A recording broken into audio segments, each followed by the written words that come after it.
Hello everyone. इस video में हम लोग बात करने वाले हैं स्ट्रिंग से ही जुड़ा कुछ और ऑपरेशन के बारे में। इससे पहले वाली वीडियो में हम लोगों ने स्ट्रिंग के लेंथ को पता करने के लिए प्रोग्राम किया था। इस वीडियो में जो हम डिस्कस करने वाले हैं वो स्ट्रिंग का एक अनदर ऑपरेशन स्ट्रिंग को कॉपी करने के बारे में समझने वाले हैं। अगर हम बात करें स्ट्रिंग को कॉपी करने की, तो अगर हम चाहते हैं कि किसी एक स्ट्रिंग को दूसरे स्ट्रिंग में कॉपी कर लें, तो हमारे पास string dot h header file में बना बनाया एक strcpy नाम का फंक्शन है, जिसका यूज करके आप आसानी से किसी एक स्ट्रिंग को दूसरे स्ट्रिंग में कॉपी कर सकते हैं। स्क्रीन पे आप देख पा रहे हैं कि सबसे पहले हम लोगों ने एक प्रोग्राम के लिए हेडर फाइल लगाई। पहली हेडर फाइल हमारी stdio.h लगी है, जो कि एक स्टैंडर्ड इनपुट आउटपुट की हेडर फाइल है।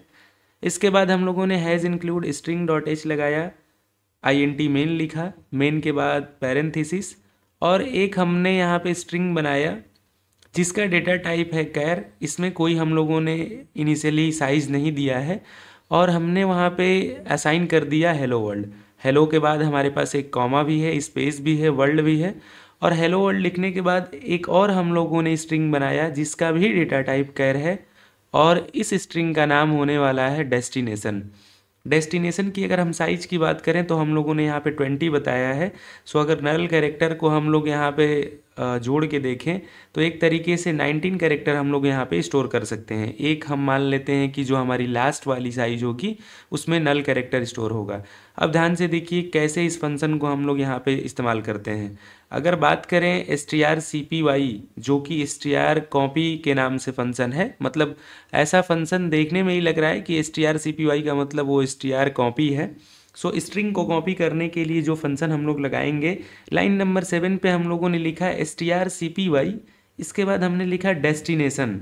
अब डेस्टिनेशन पहले इसलिए लिख रहे हैं कि हम चाहते हैं कि डेस्टिनेशन में हमारी वो वैल्यू या हमारा वो जो स्ट्रिंग है वो कॉपी हो जाए। सबसे पहले पैरामीटर की अगर हम बात करें तो डेस्टिनेशन हमने पास किया, और कॉमा देने के बाद किस में से कॉपी करना है, हम लोगों ने यहाँ पे सोर्स लिख दिया।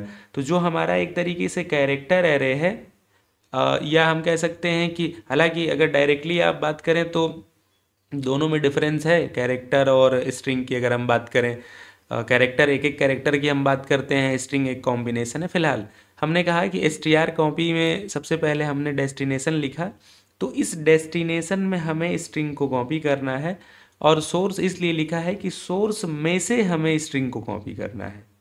तो जो पहले हम लोगों ने यहाँ पे स्ट्रिंग का नाम दिया है उसमें ये कॉपी हो जाएगा।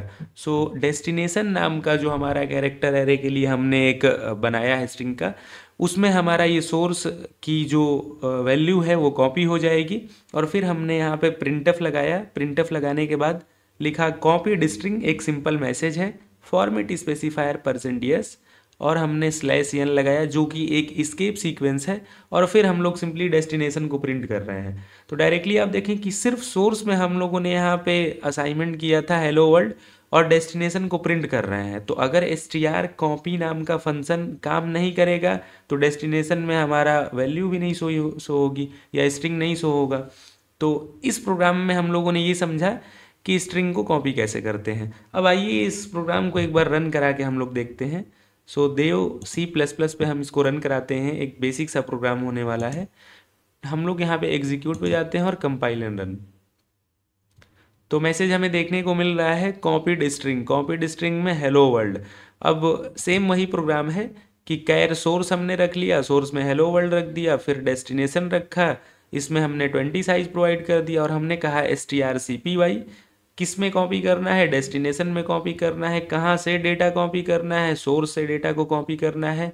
कॉपीड स्ट्रिंग का एक मैसेज दिया गया, हमने फॉर्मेट स्पेसिफायर %s लगाया for the purpose of printing string, और इसके अलावा हम यहाँ पे देखें तो /n लगाया, और फिर डेस्टिनेशन लगाया, और डेस्टिनेशन में हम लोगों ने क्या कर दिया, डेटा को प्रिंट कर दिया। रिटर्न 0 है, और प्रोग्राम के आउटपुट को देख रहे हैं। तो यहाँ पे आपने देखा कि 0 एरर और 0 वार्निंग है, और हम रिजल्ट को प्रॉपरली देख पा रहे हैं। इस तरीके से आप चाहें तो किसी एक स्ट्रिंग को दूसरे स्ट्रिंग में कॉपी कर सकते हैं, मतलब किसी एक स्ट्रिंग को दूसरे कैरेक्टर एरे में हम लोग कॉपी कर सकते हैं।